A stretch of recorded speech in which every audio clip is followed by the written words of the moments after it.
ओम जयंती मंगला काली भद्रकाली कृपालिनी दुर्गा क्षमा शिवा धात्री स्वाहा स्वधा नमोस्तुते। दोस्तों, देवी उपासना के दिन चल रहे हैं। पूरा देश नवरात्र का पावन त्योहार मना रहा है। ऐसे में मां भगवती से बस यही कामना है कि सभी का कल्याण हो, सभी का मंगल हो, प्राणियों में सद्भाव रहे, सभी को सद्बुद्धि दे, सद्विद्या दे। इसी मंगल कामना के साथ आप सभी का एक बार फिर से स्वागत, अभिनंदन आपके अपने कार्यक्रम धरती धौरारी में। मैं हूं आप सभी के साथ आप ही की दोस्त प्रज्ञा, और मैं हूं आपके साथ प्रणय। मेरी ओर से भी आप सभी का स्वागत धरती धौरारी में। शक्ति संचरण का अवसर है, शक्ति को प्रणाम है। या देवी सर्वभूतेषु शक्ति रूपेण संस्थिता नमस्तस्यै नमस्तस्यै नमस्तस्यै नमो नमः। देवी सभी का कल्याण करें। देवी की उपासना से संबंधित और भी अधिक जानकारी आज हम हासिल कर सकते हैं, जान सकते हैं, क्योंकि आज हमारे साथ मौजूद हैं देश की जानी मानी यज्ञाचार्य और मंत्रज्ञ गुरु मां निर्मला सेवानी जी। बहुत बहुत आपका अभिनंदन, सुप्रभात धरती धौरारी में, और बहुत प्रेम से आपका एक बार फिर पुनः स्वागत हमारी ओर से जी। जब कभी आप आई हैं तो आपके मंत्रों ने और आपकी ज्ञान भरी वाणी ने हम सभी को एक संबल दिया है, और इस बार तो नवरात्रि का अवसर है। तो धरती धौरारी में हम सबसे पहले आपसे ये जानना चाहेंगे कि इस बार की नवरात्रि का महत्व क्या है। वासंतिक नवरात्रि है, और ये जो वासंतिक शब्द जुड़ा है, इसका और नवरात्रि का क्या परस्पर संबंध है? क्योंकि ये वसंत ऋतु की समाप्ति का काल है और ग्रीष्म ऋतु का प्रारंभ है, तो नवरात्रि का मतलब नया दिन नई रात है ना। मतलब इस समय, इस संधि काल में प्रकृति में ऊर्जा का नया संचरण होता है, नया पल्लव होता है ना। तो इसमें हमारे आचार व्यवहार, विचार और कर्म की शक्ति डिफरेंट होती है। इस समय हम अपनी साधना करके वो जो 3 महीने फिर जो नए गुप्त नवरात्रे आएंगे तब तक अपने आप को रीशफल कर सकते हैं। हर नवरात्रे का यही मतलब होता है। लेकिन वासंतिक नवरात्रे शारदीय नवरात्रों से इसलिए फर्क होते हैं कि शारदीय नवरात्रों में हम गुणात्मक शक्ति की उपासना करते हैं, सत्व रज तम गुण की। और ये जो वासंतिक नवरात्रि हैं, इनके अर्थ ये है कि जो हमारे माघ शुक्ल प्रतिपदा से शुक्ल नवमी बसंत पंचमी जो होता है वो गुप्त नवरात्रि का 5वां दिन होता है। तो उस समय षष्ठी में गर्भधारण हुआ था, शिव शक्ति तांडव कर चुके थे शिवरात्रि के बाद सृजन रात्रि को। और फिर हम लोगों के असंख्य महाप्राण जब गर्भ में आए तो हमारे भरण पोषण का भी विषय जागृत हुआ। तो परम पिता ब्रह्मा ने महालक्ष्मी को, क्योंकि देह भी पदार्थ है, 5 पदार्थ और 1 ऊर्जा, और सृष्टि में जितना भी पदार्थ है वो पदार्थ और 1 ऊर्जा है। तो हम लोगों की भरण पोषण संवर्धन के लिए परम पिता ब्रह्मा ने महालक्ष्मी जी को कहा कि आप जो भी अन्न है, जल है, जो हमारे संवर्धन की चीजें हैं, उन्हें गर्भ में कंसीव करें। तो ये उनके गर्भ का चरम है, जो कि जब शारदीय पूर्णमासी आती है, कोजागरी लक्ष्मी कहते हैं, उस समय समुद्र मंथन की घटना घटी थी। तो तब तक फिर उन्होंने पदार्थ को कंसीव किया था। तो वासंतिक नवरात्र इस तरीके से कहलाते हैं वासंतिक। और इसमें हम दुर्गा के नॉर्थ इंडियंस 9 रूप की पूजा करते हैं। आपने सुना ना, शैलपुत्री, ब्रह्मचारिणी, चंद्र घंटा, कुश माता, स्कंद माता और महागौरी, 7वीं कात्यायनी, 6ठी, 7वीं महागौरी, कालरात्रि और सिद्धिदात्री। ये 9 रूप की आराधना करती हैं। जी गुरु माँ, 9 दिन भगवती माँ के 9 अलग अलग रूपों की पूजा की जाती है। इसमें हर दिन जो माँ का अलग रूप होता है वो सामने आता है। ऐसे में अलग अलग रूपों की पूजा करने का क्या महत्व होता है? क्योंकि देखिए, आप में सब तरीके के भाव हैं, है ना? क्रोध भी, लोभ भी, मोह भी, मद भी, माया भी। तो सारे माँ, ये सिंबॉलिक है अध्यात्म से कि एक इंसान जो है उसमें ये सब रूप होते हैं। और आध्यात्मिक महत्व ये है कि हम कैसे उन सबको बैलेंस करें। जब आप माँ का संगठित रूप देखती हैं तो उसमें सारे देवी देवताओं की शक्ति भरी हुई है ना। और जब वो बखरती है तो वो उसके रूप होते हैं। ये उसका सिंबॉलिक महत्व है। आज गुरु माँ आप हमारे साथ हैं। मेरे ख्याल से बहुत सारे दर्शक आपको देख पा रहे हैं और उनके मन में भी कुछ ना कुछ बात होगी जो आपसे वो जानना चाहेंगे। तो बहुत आसान सा नंबर है 0141-270-4999 और 0141-270-4098। आप इन दोनों नंबर्स पे कॉल कर सकते हैं और अगर गुरु माँ से कुछ पूछना चाहें तो पूछ सकते हैं। गुरु माँ, एक बात है कि आज का जो जीवन है वो बड़ी भागा दौड़ी वाला जीवन हो गया है। पूजन के लिए समय निकालना होता है, वो समय पर्याप्त होता नहीं है। तो सूक्ष्म रूप से किस तरह से देवी की आराधना नवरात्रों में की जा सकती है? देखिए, देवी तो भाव है। जी जी, जी। तो आप भावपूर्ण, त्रुटि भले कुछ भी हो जाए, नियम न भी हो, तो अगर भाव से भी उनकी आराधना करेंगे तो भी वो तो प्रसन्न होंगी। आपके अंतस में शोधन होना चाहिए, ऊपर से कुछ नहीं, है ना। तो जो भी आपके अवेलेबल पदार्थ हैं, नहीं हैं, आप खुद उनका पदार्थ बनाया हुआ है, उसको अर्पित करिए ना सच्चे मन से, वो खुश होंगे। अगर बहुत टाइम नहीं है तो उसमें लिखा ही होता है कि आप कवच अर्गला किलक पढ़ के माँ का एक अध्याय कर लीजिए और पूरे 9 दिन में उसको बांट लीजिए, अगर स्तुति में पूजा करना चाहते हैं तो। और मंत्र में पूजा करना चाहते हैं तो कोई एक मंत्र छोटा सा ले लीजिए और उसको 9 दिनों तक जागृत कर लीजिए। क्या मंत्र हो सकता है? सूक्ष्म मंत्र क्या हो सकता है? बहुत होते हैं। देखिए, ये तो वासंतिक नवरात्र है, तो मैं उसी परिप्रेक्ष्य में एक संवर्धन पोषण का बहुत सुंदर मंत्र है महालक्ष्मी का, जिससे कि पूरी सृष्टि के 9 बीज सम्मिलित है, उससे आपको सारा पदार्थ मिलता है। सारे पदार्थ से मतलब अन्न, धन, पराक्रम, पुरुषार्थ, वाहन, ऐश्वर्य, कीर्ति, वैभव, आरोग्य। और आप असमृद्धि से दूर होते हैं। वो क्या? ऋण, रोग, दारिद्र्य, अपव्यय, भय, शोक, मन, संताप। तो ये बहुत छोटा मंत्र है। ओम ऐं ह्रीं श्रीं क्लीं हूं सौं जगत प्रसूत्यः नमः। ये वासंतिक नवरात्रि के परिप्रेक्ष्य में सबसे उत्तम मंत्र है। ओम माने षष्टि बीज, उकार, आकार, मकार, मतलब आपका कॉन्शियस, सबकॉन्शियस और अनकॉन्शियस में चेतनता का प्रतीक ओम, षष्टि बीज। एम आपका बुद्धि बीज, जो कि आपकी इंटेलेक्ट जागृत करेगा। आप अपने संवर्धन और कर्म के परिप्रेक्ष्य में जो भी सही निर्णय लेना चाहते हैं वो देगा। रीम आदि बीज है, प्रभाव वृद्धि का बीज है, जो कि हम ऐसा मानते हैं कि षष्टि में दिन रात एक प्रभाव वृद्धि का बीज चलता रहता है। तो सब चीजें जो अट्रैक्शन का लॉ है इसी के तहत आता है। तो रीम क्लीम कामदेव, ओम ऐं ह्रीं श्रीं, श्रीं पुष्टिवर्धक, पोषण का बीज है, जो कि आपको पदार्थ देके प्रॉस्पेरिटी, समृद्ध करता है और खुश रखता है। फिर क्लीम कामदेव बीज है, जो कि मेल फीमेल अट्रैक्शन का बीज है। होम पुरुषार्थ का बीज है, विष्णु बीज है। सोम सौभाग्य का बीज है कि माँ सौभाग्यदात्री हमेशा हमारे भाग्य को उस तरफ रखें जहाँ हमारे कार्य की सिद्धि होती है। जगत प्रसूत्य माने ऐसी माँ महालक्ष्मी जिन्होंने संपूर्ण सृष्टि को, संपूर्ण जगत को, संपूर्ण ब्रह्मांड को अपने गर्भ में धारण कर रखा है। मैं उनका नमन करता हूँ। किस लिए? कि वो जिन चीजों से परिपूर्ण है उसका कुछ अंश मुझे भी दे, मैं भी उसका अंश हूँ, तो मैं साम्राज्य प्राप्त कर सकूँ। इतना खूबसूरत मंत्र है ये मंत्र है। ओम ऐं ह्रीं श्रीं क्लीं हूं सौं जगत प्रसूत्यः नमः। इसी में सारे श्री का विस्तार है।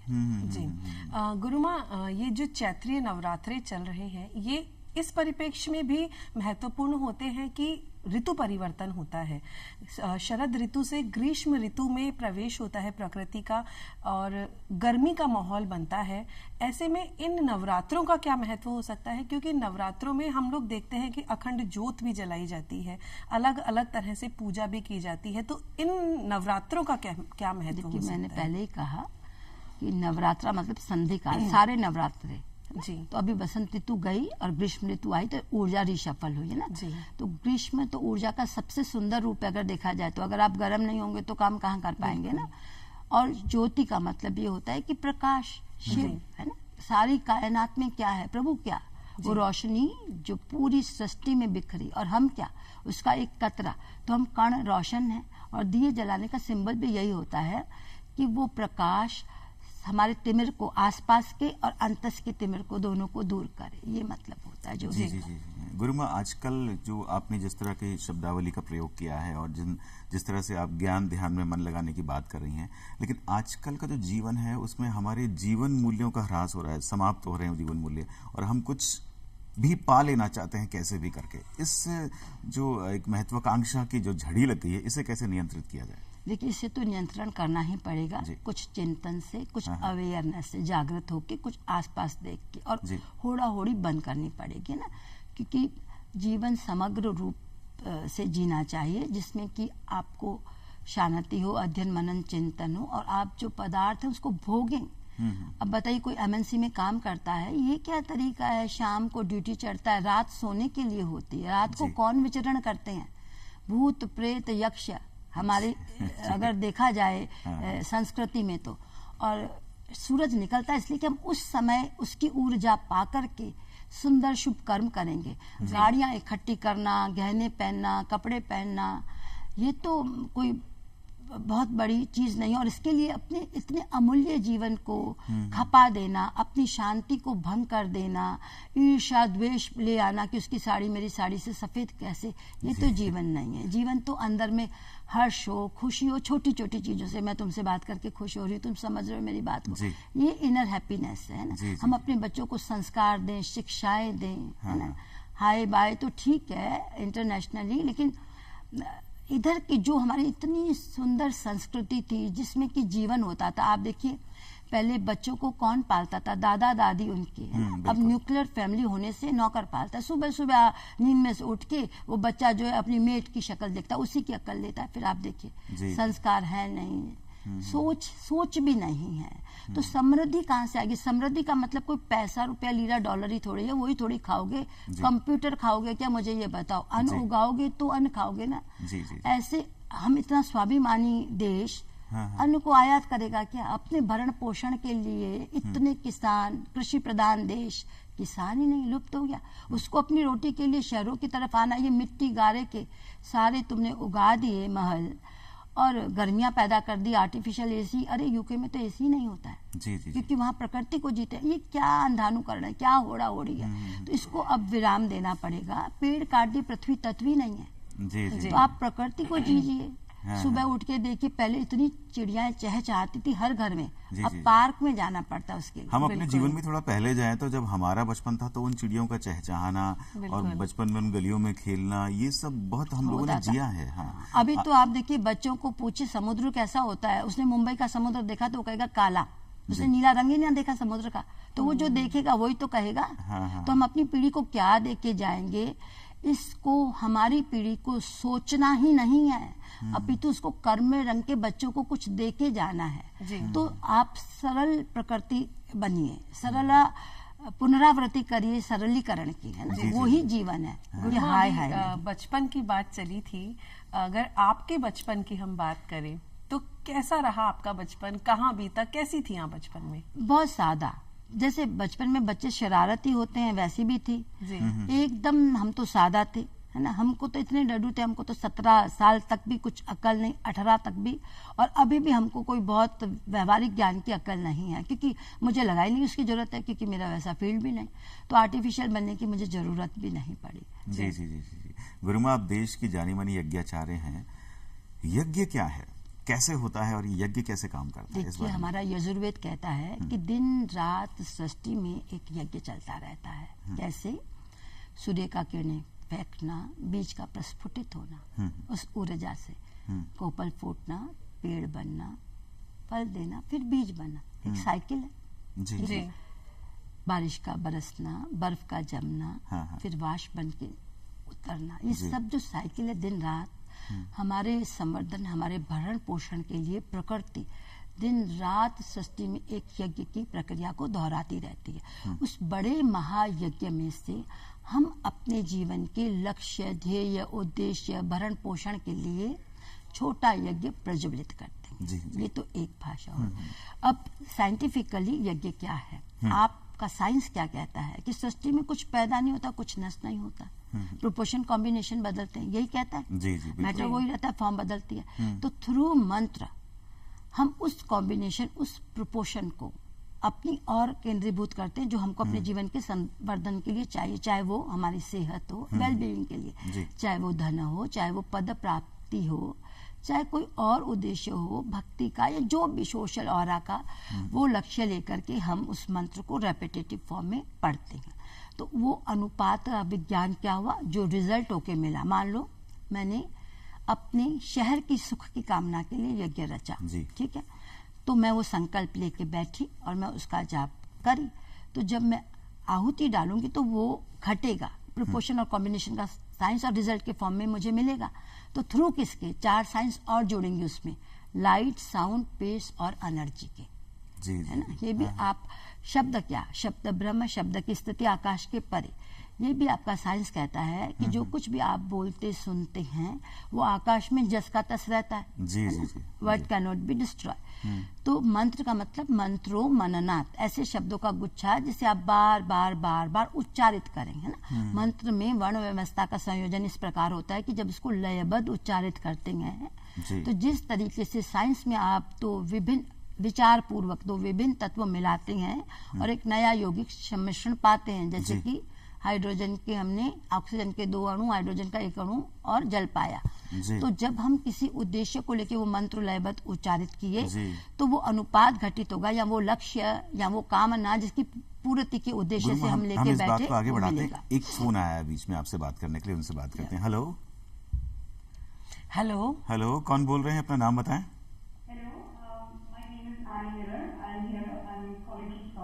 यस यस यस, मेरा क्वेश्चन है निर्मला शिवानी जी से। पूछिए। जो विश्व पुरुष भारत देश से दूर रहते हैं हाँ, और अपनी जड़ों से दूर हैं, उनके लिए नवरात्रि के समय आपका क्या संदेश रहेगा उनके लिए? बताइए गुरु। थोड़ी सी प्रार्थना करें, देवी को याद करें, अपने में बलिक गुणात्मक एनर्जी को प्रिजर्व करें, और जो साल भर दूर रहे हैं अपनी जड़ों से वो वापस जड़ों की तरफ लौटें, उसको सींचें और फिर वृक्ष और फल और बीज बने। Thank you so much for being with us. से फोन था। आप इतनी दूर से बोल रही हैं, भारतीय संस्कृति को इतने अच्छे से जानती हैं कि नवरात्र चल रहे हैं। नवरात्रों में आप क्या करती हैं? कोशिश यही रहती है कि अपनी कम्युनिटीज के साथ रहें, अपनी जड़ों को अपने आसपास के लोगों के साथ उसको बांटें, शेयर करें, ताकि हम सब यहाँ की जो इतनी रिच हेरिटेज है, इतना रिच संस्कृति है, उसको हम कायम रख सकें दूर देशों में भी। हाँ। जी वाह वाह वाह। जी, आपने फोन किया एनी जी, आपका बहुत बहुत धन्यवाद। गुरुमा, अभी यज्ञ की हम बात कर रहे थे, साइंटिफिक हम रीजन जान रहे थे। जी। जान रहे थे, और उसमें एक होता है जब हम आहुति देते हैं तो हमारी मुद्रा ये रहती है, इस मुद्रा का क्या महत्व होता है? देखिए, पहले तो ये जानिए कि हिंदू मैथोलॉजी में यज्ञ क्या होता है, भगवान का मुख और आहुति भोजन। तो जब भी हमको भगवान को खुश करना होता है, प्रसन्न करना होता है, या अपने मन अनुकूल कोई बात मनवानी होती है, तो हम यज्ञ करते हैं, है ना। और मुद्रा का ये मंत्र कि ये तो पॉइंट फिंगर है ना, ये कैसे दिखा सकते हैं प्रभु को, ये बड़ी सात्विक मध्यमा है, ये देवों को रिप्रेजेंट करती है और ये आपकी इच्छा को रिप्रेजेंट करती है। बाकी सबके कोई महत्व नहीं है, कनिष्ठा है, दूर रहे।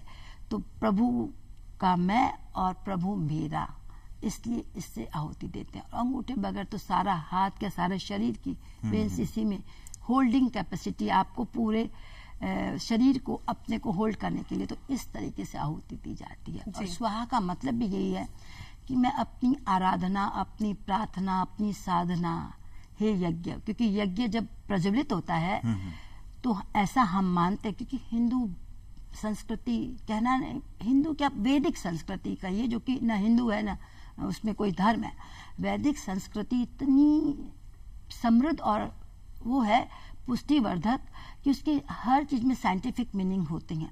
तो पूरे शरीर को कमांड देने के लिए आप प्रभु को आहुति देते हैं कि वो हमको अपनी रोशनी से प्रज्वलित करें। और स्वाहा मतलब मैं अपनी आराधना, अपनी साधना आपको अर्पित करता हूँ, उसे ग्रहण करके आप उसे प्रसन्न होके मैंने जो कुछ भी इस यज्ञ विधा पे सोचा, चाहा, समझा, मांगा है वो दे। इतनी शुभ शुद्ध चीज है। जी, एक और फोन हमारे साथ है, दर्शक हमारे साथ हैं। हेलो, कौन बोल रहे हैं? हेलो जी, अपना नाम बताइए। वनिता थावानी। वनिता जी, आपका स्वागत धरती धुरारी में। पूछिए, निर्मला शिवानी जी हमारे साथ हैं। मैं गुरु माँ से पूछना चाह रही हूँ कि जैसे आजकल के बच्चे संस्कृत को उच्चारित नहीं कर पाते, जी, तो उनके लिए पूजा का कोई सब्स्टिट्यूट हो, जैसे वो मंत्र ढंग से बोल नहीं पाते। जी, ये बहुत अच्छा सवाल किया है आपने, और ये मैं भी गुरुमा से पूछना चाह रही थी। तो गुरुमा बताइए क्या कर सकते हैं? देखिए, आजकल के बच्चे या आजकल के बड़े या आजकल के बुजुर्ग, देखिए एक मंत्रज्ञ के लिए तो मंत्र का करेक्ट होना बहुत जरूरी है जी। उसको हम मंत्र कहते हैं, टेक्निकल। लेकिन जो स्तुतिमय मंत्र होते हैं उसमें माफी की बहुत गुंजाइश होती है। और लेमैन को देखिए, आप सादा रहिए अंदर से, है ना, प्रभु के हम और प्रभु हमारा। तो जो भी आपकी आराधना है उसको माँ को अर्पित कर दीजिए। वो तो वैसे ही सरल गरल मना है, गल जाती है फटाफट। और मान लीजिए जिसका उच्चारण शुभ शुद्ध भी नहीं है, वैसे भी जबान से भी खंडित माँ ने पैदा किया, तो क्या उसकी प्रार्थना कबूल नहीं होगी? क्या हमेशा होगी। तो आपके भाव ज्यादा मायने रखते हैं, बहुत ज्यादा। आप उससे स्तुति कीजिए और मंत्र अगर खंडित भी हो गया तो आपको तो माफी का विधान है, क्योंकि हम नहीं जानते, अज्ञानता है हमारे लिए, तो माँ तो माफ करके रखती है। इसीलिए तो सप्तशती के आखिर में क्षमा पना स्रोत होता है ना। और फिर माँ जानती है मेरा बच्चा में इतनी अक्ल है, मैंने इतनी दी है, तो उसकी घबराहट नहीं होनी चाहिए। बहुत छोटा सा एक स्टोरी सुनाऊंगी।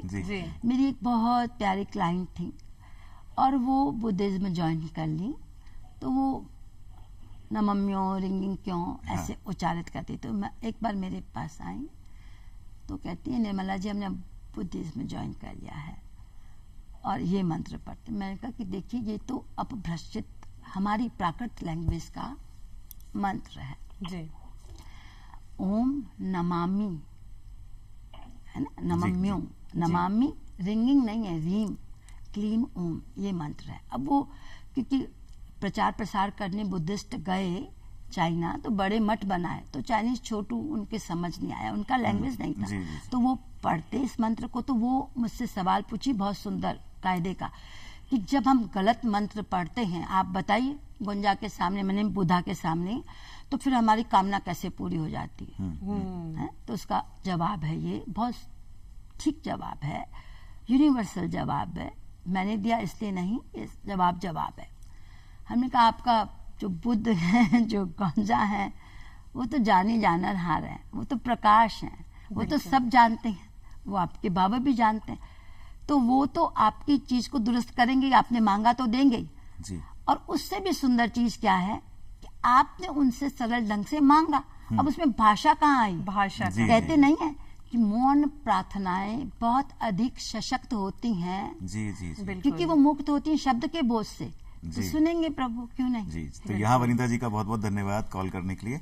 और हम यज्ञ की बात कर रहे थे, इसमें आप एक आराधना कराती हैं श्री की जो आराधना करते हैं, तो हम समस्त पदार्थों का उपभोग कैसे करें उसकी भी हम प्रार्थना करते हैं। तो श्री यज्ञ क्या है, वो अलग कैसे है यज्ञ से? पहली बात तो श्री यज्ञ जो है वो राजसिक गुण से रिलेटेड यज्ञ है जी, क्योंकि ये पदार्थ प्राप्ति के लिए यज्ञ है ना, हम लोगों की खुशहाली के लिए यज्ञ है। अब खुशहाली में शांति भी चाहिए, धन भी चाहिए, समृद्धि भी चाहिए, यश भी चाहिए, मन का संताप भी हरा होना चाहिए। मतलब हमारे पास जन्म से मृत्यु तक जो हम 16 संस्कार करते हैं उसमें जितना पदार्थ चाहिए, या जो 13 या 12 जो भी मनुष्य जिस तरीके के संस्कार करता है, उसमें जितना भी पदार्थ चाहिए वो श्री में निहित है। मैंने पहले ही कहा कि श्री माने षष्ठी को धारण इसलिए किया था जी।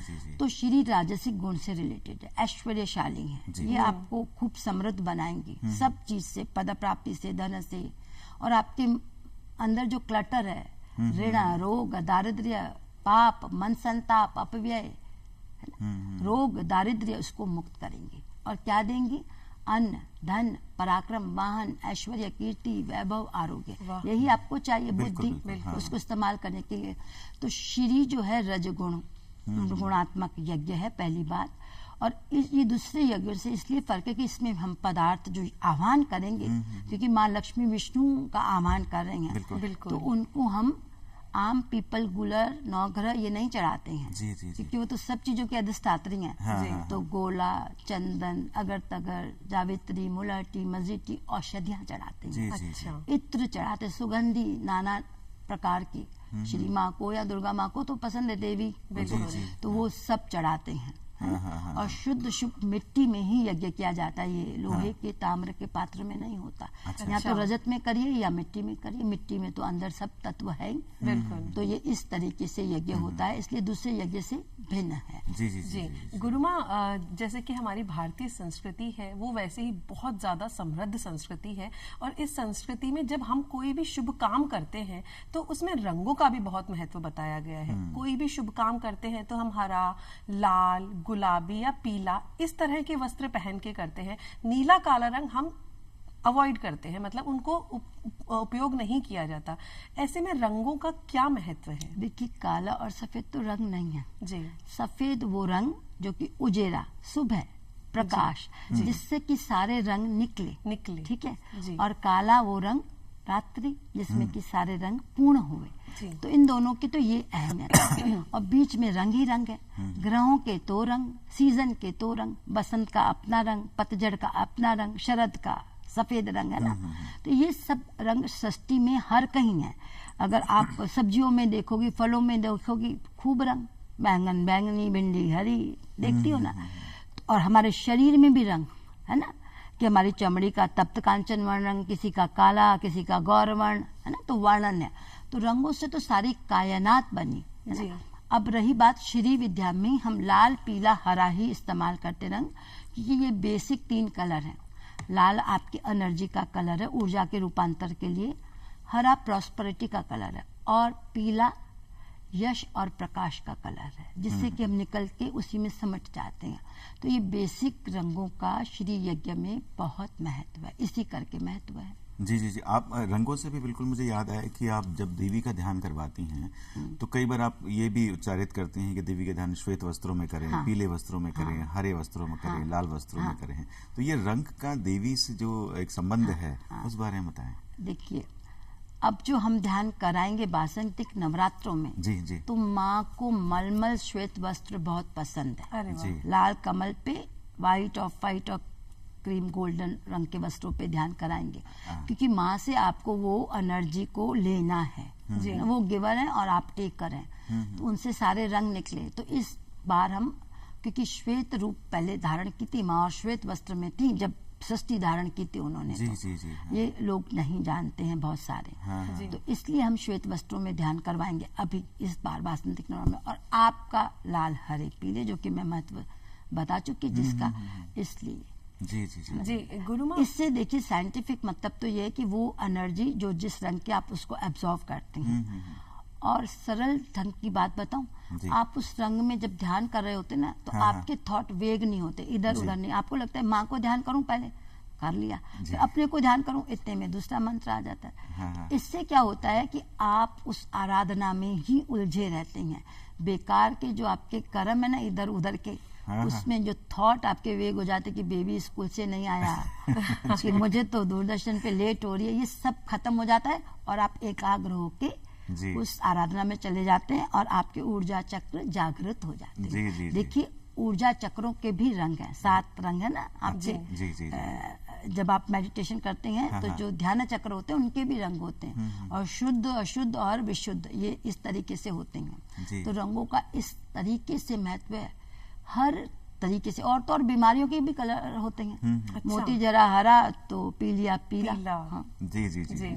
रक्त का विकार मरून। जी गुरु माँ, ऐसा कहते हैं कि जो नवरात्र होते हैं उनमें कन्या पूजा का भी बहुत महत्व होता है, और कन्याएं भी बहुत छोटी जो कन्याएं होते हैं उनके पूजन का अलग महत्व होता है। क्या वो महत्व होता है, और केवल कन्या पूजन ही क्यों किया जाता है? समाज को संदेश देने के लिए जी, कि देखिए, हर जो कन्या का रूप है, जो स्त्री है, वो भगवती का रूप है। आप उसका सम्मान करें, इज्जत करें। जब आप छोटी कन्याओं का पैर छुएंगे तो आपका दंभ, अहंकार वहीं उनके चरणों में समाप्त हो जाएगा। तो शायद इस उम्मीद से कि आप बड़ी स्त्री, जो कि आपकी लक्ष्मी है, सरस्वती है, दुर्गा है, उसका भी सम्मान करें। ये अलग बात है कि आप जो पुरुष लोग हैं, मेरे लिए देखिए वो भी भाई हैं, पिता हैं, बहुत प्यार करती हूँ, क्योंकि समाज स्त्री पुरुष के समरस रिश्तों से चलता है। पर समाज को दुरुस्त रखने के लिए ये नियम बनाए जाते हैं धर्म के करके, ताकि उसकी डर के आड़ में वो परिष्कृत हो, सुंदर बने। तो उसकी आसुरी वृत्तियां जो हैं अंदर में, चंड मुंड अपने अंदर ही तो है, शुंभ निशुंभ मधु कैटअप क्या है, हम सबके अंदर हैं। जी जी जी। तो उसको नाश करके और हम सत्व रूपा देवी को वरण करें और स्त्री का सम्मान करें, इसके लिए उसका सामाजिक उद्देश्य था। हर उत्सव के, हर पर्व के जो हम मनाते हैं उसके आध्यात्मिक सरोकार होते हैं, सामाजिक सरोकार होते हैं, आध्यात्मिक अर्थ होते हैं और धार्मिक अर्थ होते हैं। तो ये उसका, ये कन्या पूजन का जो है वो सामाजिक सरोकार है। जी जी जी जी। गुरु माँ, आप कह रहे हैं कि जो बाकी की जो जनता है, जो जनमानस है, उनको आप अपनी आराधना में सम्मिलित करती हैं, किस तरह से? मेरे अपने हैं। जी जी जी। तो नेचुरली वो आराधना में सम्मिलित हूँ। उसका फल मैं अकेली क्या प्राप्त करके करूँगी? जी, जी, जी, जी। आप लोग खुशहाल रहेंगे तो मैं रहूंगी ना। जी जी। हम एक ही तो हैं। हाँ हाँ हाँ। तो इसलिए सब सम्मिलित तो होना ही चाहिए, क्यों नहीं? आराधना मेरी अकेले की बपोती तो है नहीं। जी हाँ जी। तो मेरे अपने जी हाँ सारे आए और आराधना मेरे साथ करें।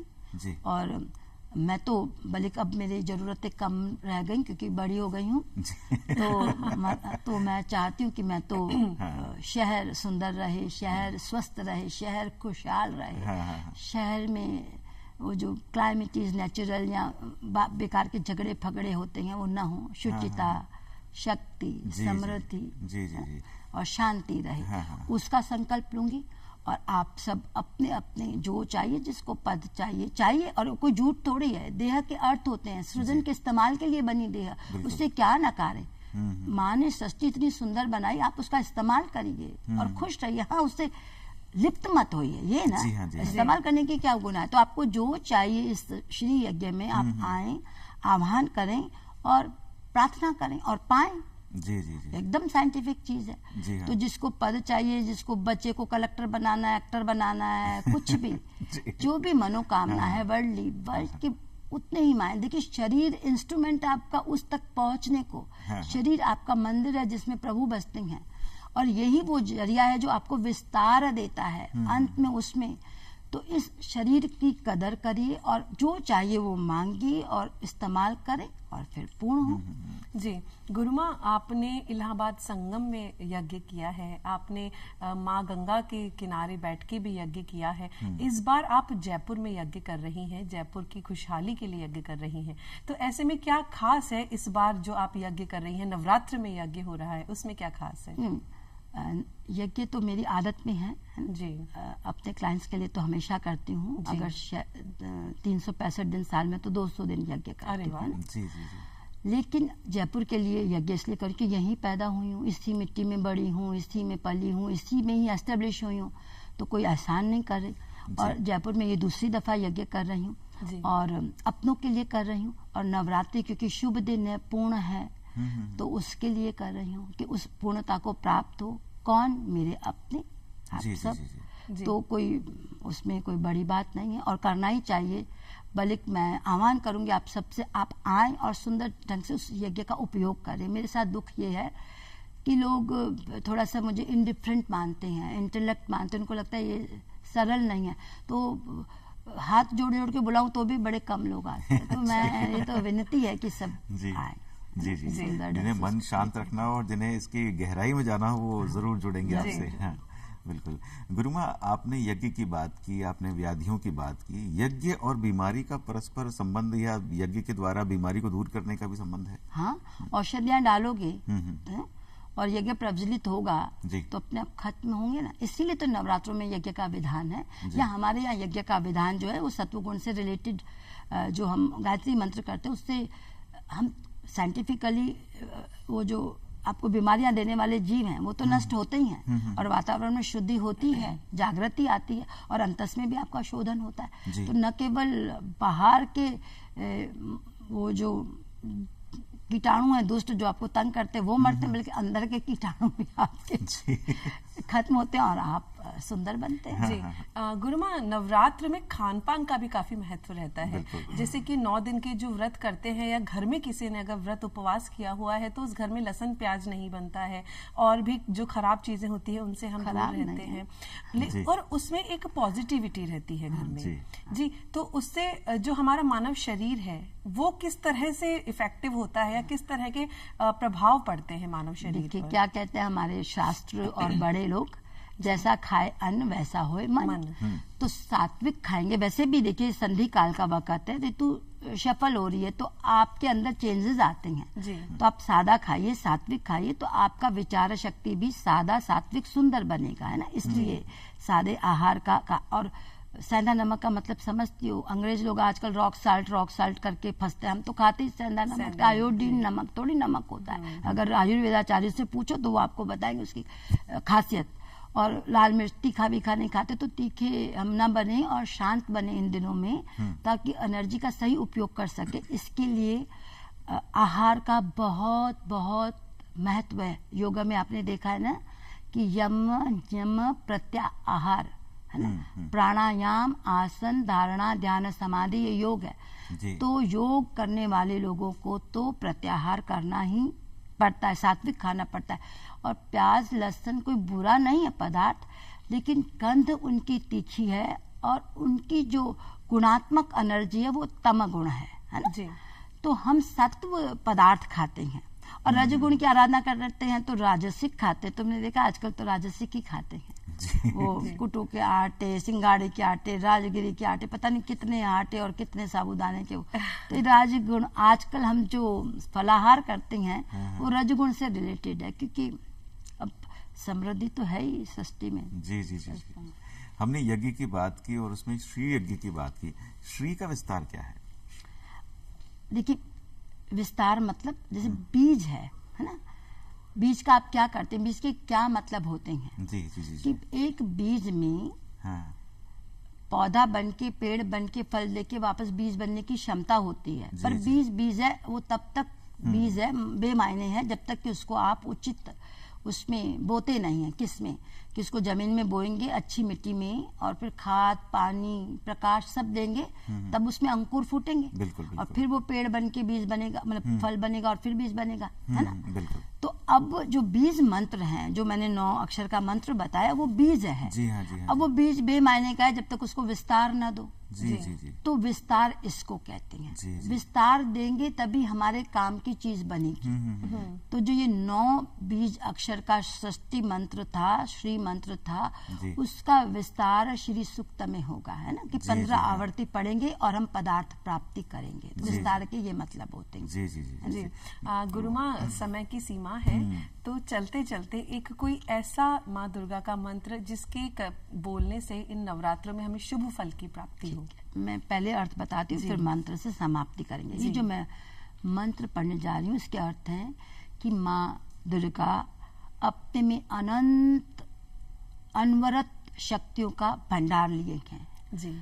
वो मेरी आराधना से पूर्ण हो, मेरे विघ्नों को मुक्त करें और मुझे इस सृष्टि की शक्तियों से परिचय कराएं, मैं उसको कर्म में डालूं और अंत में उनमें लीन हो जाऊं। बस यही मेरे जीवन का उद्देश्य रखें। जी जी। तो ये हम अब मंत्र पढ़ेंगे। माँ दुर्गा का लाल वस्त्रों में ध्यान करें और अपना भी लाल। त्वं वैष्णवी शक्तिन्द्रत्वीर्या विश्वस्य बीजं परमासि माया समोहित देवी समस्तमेतत् त्वां विप्रसन्ना भुवि मुक्ति हेतु। बहुत जय। गुरुमा, बहुत आपसे ज्ञान प्राप्त करके बहुत अच्छा लगा और अभिलाषा तो और भी है कि और कुछ बात की जाए, लेकिन अब समय की थोड़ी सी सीमा है। तो बहुत बहुत आपका आभार धरती दुरारी में पधारने के लिए। फिर आपसे मिलना होगा और बहुत आभार। धरती दुरारी के अगले अंक में फिर आपसे मुलाकात होगी। आज्ञा दीजिए प्रणय भारद्वाज को, प्रज्ञा को। और चलने से पहले देवी माँ की स्तुति में डूबा देवी भजन, और उसके बाद आप देखते रहिए डीडी राजस्थान। हम फिर मिलेंगे।